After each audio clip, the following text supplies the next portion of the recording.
네, 오늘은 매운맛 부동산 얘기입니다. 말 그대로 매운맛 이제 부동산 시장 얘기를 좀 하고 좀 매운맛 부동산 매물 추천을 좀 해드리려고 합니다.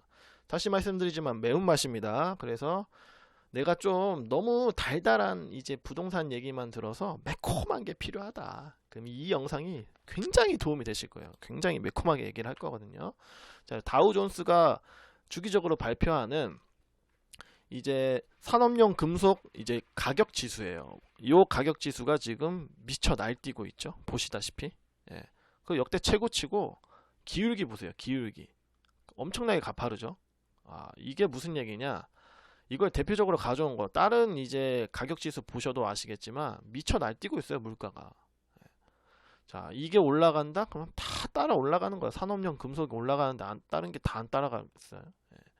자, 그리고 미국 10년물 채권금리 보시죠. 이미 3년 이내 최고치를 넘어서고 있죠. 그러니까 채권금리가 다시 3년 이내 최고치로 올라가고 있어요. 이 기울기도 좀 심상치가 않죠. 이 얘기는 뭐냐? 야, 우리나라 환율 이제 걱정되죠? 그쵸? 슬슬이 아니야. 이제 조짐이 징조가 오고 있죠. 이미 매운맛이 서서히 목구멍에서 이제 코 뒤로 이제 올라오고 있어요. 매콤한 향이. 자, 그러면 어떻게 해야 되겠어요? 한국은행은 물가 안정, 그렇죠? 환율 방어를 위해서라도 금리 인상 단행하겠죠. 금리 인상 단행하면 뭐가 올라요? 퇴직금리 올라가죠. 100% 올리죠. 은행이 어떤 곳인데. 자, 보세요. 자, 물가 상승 압력이 지금 우리 건설 시장에서도 느껴지고 있죠. 원자재 가격. 원자재 가격 가장 취약한 거 지주택이라 그랬죠. 지주택 얘기할 때 제가 원자재 가격 얘기를 많이 했어요. 근데 지주택 영상 보고 저한테 이제 욕도 많이 하시더라고요. 뭐 욕하는 거 자유입니다. 그러면 한번 반박 영상을 만들어 보세요. 네, 만들어 보세요. 제가 뭐 예를 들면 아파트를 못 짓는다라고 했더니 뭐 별 얘기를 다 하더라고요. 근데 실제로 거기 아파트 못 지어요. 그래서 뭐 오피스텔 짓던데. 야, 그 무슨 배짱으로 오피스텔 2000세대를 그 말도 안 되는 그 배우 수요도 전혀 없는 그 지역에다 짓는지 저는 제 통박으로는 이해가 안 되거든요. 제가 봤을 때는 그리고 그게 무슨 지주택 사업이야. 어? 지역 준주택 사업이지. 참. 아, 지금 요 정도 오면은 지주택 정상적인 사고가 박힌 지주택 임원들이라면 임시총회 뭐 비상총회 뭐 이름은 불문하고 임시총회 열어서 대응책을 마련해야 돼요. 자, 근데 아무것도 없다. 지금 이런 흐름인데도 조용하다. 손절해야죠. 이런 데는 임시총회 열고 부랴부랴 지금 대응책을 마련해도 지금 될까 말까 하는데 가만히 있는다? 요거는 마탱이 같다는 얘기예요. 게다가 이제 오늘 뉴스인데요. 무역 수지까지 지금 적자예요. 그리고 이제 여기다가 제가 굳이 넣진 않았지만 지금 한국은행 홈페이지 가시면 보실 수 있는데 외환 보유액도 줄었어요. 전월 대비해서. 이 얘기는 뭐냐? 환율 방어를 위해서라도 지금 물가 상승 안정을 위해서라도 지금 금리를 올릴 수밖에 없는 상황이다. 이 상황인데 지금 일부 신문사 내용 중에 하나를 가져왔습니다. 주택사업 경기실사지수가 올라가고 있다. 경기 전망이 좋아지고 있다고 주택사업자들이 보고 있다. 이런 얘기가 나오고, 자, 그리고 실제로 매매 거래량도 전월 대비해서 3.5% 올랐어요. 자, 그러다 보니까 야, 이제 다시 오르는 거 아니냐. 그리고 이제 대통령도 바뀌었고, 그쵸? 근데 이제 제가 2022년 부동산 전망 영상에서 말씀드렸지만 한 번은 기술적 반등이 온다. 그때를 조심해라 라고 말씀드렸죠. 대선 전후로 온다고 했는데 이게 바로 기술적 반등이에요. 이런 거에 낚이면 이제 이런 거에 낚이는 게 이제 기술적 반등에 걸려드는 겁니다. 지금 대내외 경제가 박살이 나고 있는데 어떤 근거로 아파트 가격이 오른다. 거기에 대해서 스스로에게 물어봐야 돼요. 사실 정신 나간 짓이죠.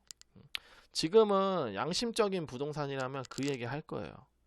근데 대부분 그런 얘기 안 하죠. 왜냐면 그냥 부동산의 가장 최우선 목표는 물건 팔아 치우는 거예요.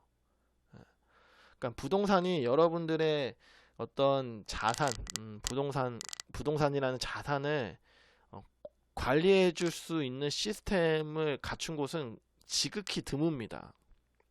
거의 없다고 보시면 돼요.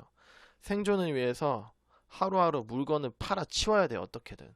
이 물건이 쓰레기라도 팔아 치워야 돼. 말이 안 되는 물건이라도 팔아 치워야 돼. 그러니까 부동산에서 지주택 권하고 이러는 거예요. 자, 보시면 이 기술적 반등이 실제로 있었던 거예요. 2011년에도 아파트 시거래가 지수가 하락하다가 갑자기 올라요. 2개월가량. 그리고 계절 조정 한번 반영해서 차트를 봐도 잠깐 올라요. 그렇죠? 잠깐 오르고요. 이거 2년 동안 계속 떨어져요. 회복하는데 거의 2년 걸렸다는 얘기예요. 여기에 걸리지 말라는 거예요. 여기에. 예? 사람들은 대부분 여기가 여긴 줄 알고 사는 거죠. 이제 다시 오를 거야. 막 사는 거야. 예? 오르긴 떨어지지. 지금 그때보다 상황이 더 안 좋아요. 지금은 그때보다 상황이 더 안 좋아요. 그 2008년 우리나라 그 서프라임 모기지 사태 때도 우리나라 상당히 그 다른 선진국에 비하면 방어가 굉장히 훌륭했다 이렇게 얘기하는데, 그때는 우리나라가 상대적으로 외환 보유고도 높았어요. 상대적으로. 그렇죠? 그리고 여러 가지 훈풍을 탈 때였어요. 경제적으로. 그 2008년도 그때쯤에. 그러니까 딱 그때도 정권이 딱 바뀐 시점이었거든요. 그러다 보니까 여기 걸려드는 사람들이 많다. 지금 요런 거 낚이면 자, 몇 년간 힘들어진다라는 거죠. 진짜입니다. 그리고 양극화가 진행되고 있죠. 고급 아파트, 고급 주택은 계속 올라가죠. 일반 주택, 일반 아파트는 잘해야 보합이고 대부분 다 하락이죠. 왜냐? 이유가 있죠. 이거는 간단한데 우리가 그냥 쉽게 관가하는 거예요. 우리가 너무나 쉽게 무시하는 이유예요. 고급 아파트는 현금이 많이 필요하죠. 그렇죠. 그래서 제가 지금 굳이 투자를 하신다면 고급 주택, 고급 아파트 투자하시라고 한 이유가 이거예요. 왜냐? 티가 잘 안 나. 왜? 회전율이 낮으니까. 2년에 한 번 거래되던가 심지어 어떤 건 4년에 한 번 거래돼요. 저는 지금 제가 어디라고 말씀은 안 드리겠지만 진짜 4년에 한 번 거래되는 것도 있어요. 그러면 이런 것들은 떨어졌다라고 판단이 될 때가 2년 또는 4년 또는 뭐 5년 이렇게도 걸리는 거예요. 그러니까 어차피 고급 주택, 고급 아파트는 오래 가지고 갈 거라는 얘기죠. 그리고 주로 실거주 수요가 많으니까. 근데 일반 아파트, 일반 주택은요, 대부분 회전율이 높아요. 금방 티가 난다고요. 금방 하락하는 게 티가 나면 그 심리를 탄다니까요. 그리고 대부분 다 대출 수요잖아요. 지금은 뭐 15억 이상은 대출이 안 되니까, 주담대가 안 되니까 대부분 대출 수요니까 이 일반 아파트들은 저금리 기조가 받쳐줘야 되는데 저금리 기조가 못 받쳐주고 있잖아요. 지금 물가 박살나고 환율 박살나니까.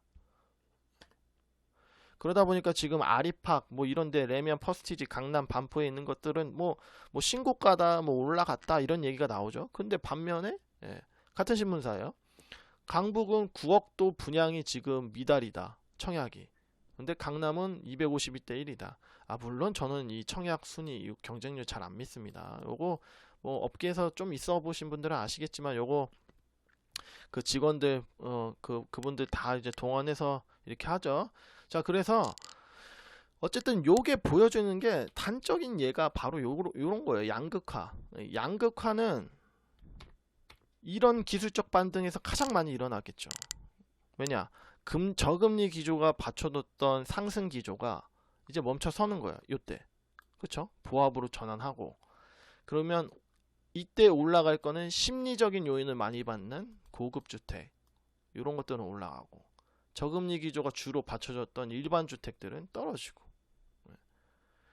그런데 잠깐 정권 교체됐다. 앞으로 양도세 완화할 거다. 뭐 보유 종부세 완화할 거다. 이런 거 얘기가 나오니까 잠깐 올라간다. 이때. 잠깐 올라가고 그때 떨어진다. 지금이 딱 그 시기예요. 딱. 제가 봤을 땐 더 이상 설명할 게 없어요. 지금 이 시장 흐름에서 부동산 양극화 그리고 기술적 반등의 징조라고밖에 설명이 안 돼요. 그리고 이런 걸 종합적으로 봤을 때는 대부분 다 이제 하락 추세라는 거죠. 여기 한국부동산원 이제 보도자료에 따라도 그렇죠. 자, 그러면 이런 시국에 그러면 부동산 매물 뭐 추천하냐? 저는 과감하게 미국 맨하튼 센트럴파크 근처에 있는 아파트를 추천합니다. 보세요. 우리나라 돈으로 10억입니다. 89만 달러죠. 우리나라 돈은 10억이요, 10억. 응? 10억으로 살 수 있는 아파트 서울에서 어디 있나요? 그쵸? 정해져 있죠. 거기 있는 것보다 입지도 훨씬 좋고, 그쵸? 훨씬 낫잖아요. 맨하튼 다른 데가 아니라 세계 경제의 허브 뉴욕 맨하튼이에요. 미국에서도 인구 밀도가 1위인 곳 항상 맨하튼. 거기 아파트 지금 3베드 3베스가 지금 10억이라니까요. 근데 환율 앞으로 더 올라갈 가능성이 크니까 지금 사는 게 더 싸게 사는 거예요. 이건 사실이니까. 근데 왜 지금 굳이 뭐 저기 어디 이상한 아파트 그냥 사가지고 그거 이제 뭐 프리미엄 2억 붙는다 3억 붙는다 이런 얘기를 왜 하는지 모르겠어요. 예. 그게 과연 제정신 박힌 얘긴가? 어? 그건 아니라는 거죠. 네. 그러니까 이런 게 훨씬 낫다. 이런 거 사세요. 이런 거. 예? 이런 게 훨씬 낫다니까요. 어떤 사람들은 이런 얘기예요. 이제 대통령 집무실 용산으로 이전했다. 어? 그리고 용산에 용산공원 생긴다. 이제 강남시대 끝났고 용산의 시대다. 용산 공원 주변에 있는 아파트들, 주택들은 센트럴파크처럼 오른다. 이미 비싸, 이미. 이미 용산에 있는 가격들이 다 반영된 거예요. 그런 심리적 요인들로. 그래서 거품이 형성된 거고. 이거 10억이라니까요, 10억? 이것도 3베스, 3베드인데. 걸어서 센트럴파크 갈 수 있는 그 아파트를 10억에 살 수 있어요. 그러니까 여러분들, 여러분들 이럴 때일수록 침착하게, 침착하게 생각하시고 결정하세요.